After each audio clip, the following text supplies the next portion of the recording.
გამარჯობთ. ამ ვიდეო განკვეთილში განვიხილავთ ჩანართი tools. პირველი ბრძანება ეს არის spelling and grammar, საიდანაც ხდება დამართვა და ტექსტის გრამატიკულად ჩასწორება. მეორედ ჩვენ ხედავთ, რომ არის language.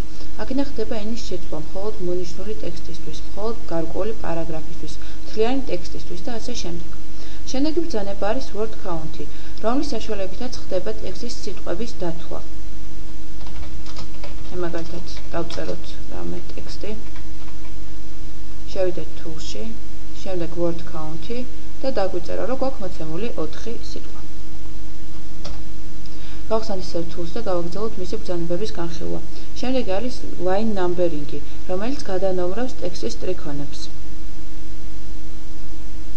აი როგორც ხედავთ, აქ არის ყველაფერი მოცემული, როგორ გადანომრავს. არის სიმბოლოების საშუალებით, რიცხვების საშუალებით და ასე შემდეგ. შემდეგი ბრძანება tools-ის ეს არის footnotes and endnotes. Footnotes არის მიმთითებელი უფრო მეტი ინფორმაციისა ბოლოში გატანილი როგორც სკოლიო, ხოლო endnotes არის უფრო დიდი ზოგადი ინფორმაცია, რომელიც იწერება ჩვენი დოკუმენტის ბოლოში, როგორც მაგალითად ლექსიკონი. ჩვენ ხედავთ numbering, რომლის საშუალებითაც ჩვენ ვირჩევთ თუ როგორ დანომროს ეს ინფორმაცია, ანუ რა ფორმატით.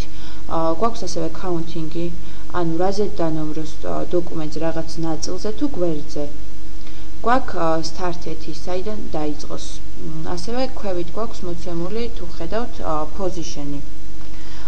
თავში დასვას თუ ბოლოში. გვაქვს მოცემული ზოგადად footnote სტილები და გვერდზე მისი სიმბოლოების ან ზოგადად მისი ტექსტის სტილი. Endnotes-იც ანალოგიურად არის ყველაფერი უბრალოდ, რადგან ის ისმება აუცილებლად მთლიანი დოკუმენტის ბოლოში, ამიტომ არ გვაქვს ასარჩევი ეს იყოს დოკუმენტის გვერდის თუ რაღაც ნაწილის შემდეგ.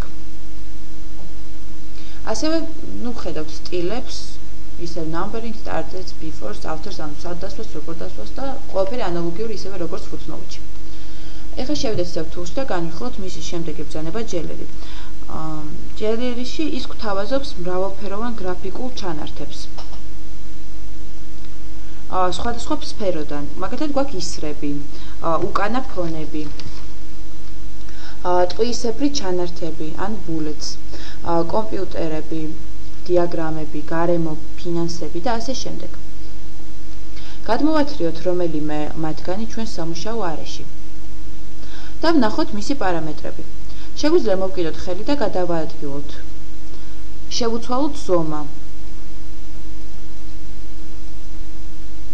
აი მაგალითად ეს მწვანე კნოპებს რაც ხედავთ, შეგვიძლია მას მოვკიდოთ ხელი და გავზარდოთ როგორც სიგანეში, ასევე სიგრძეში. ან უბრალოდ დავაჭიროთ მარჯვენა ღილაკს ჩვენ მაუსზე და ვნახოთ სხვადასხვა პარამეტრები, როგორიც არის მაგალითად გასწორება, გაშიშება, გვერდზე, პარაგრაფზე, სიმბოლოზე და ასე შემდეგ. Wrap-ი, ანუ შეფუთვა, მიმაგრება რაღაც პარამეტრებზე. შეგვიძლია დავუნიშნოთ აღწერილობა, ან ჩვენ მიერ დამუშავებული ფორმა შევინახოთ. ამოვატრიალოთ 90 გრადუსით, მარცხნივ ან მარჯვნივ. როგორც ხედავთ, rotate image-ით შეიძლება ამის გაკეთება და ასე შემდეგ. ამ გაკვეთილს საკმარისია, შემდეგ გაკვეთილში განვიხილავთ tools ჩანართის სხვა დანარჩენ ბრძანებებსაც.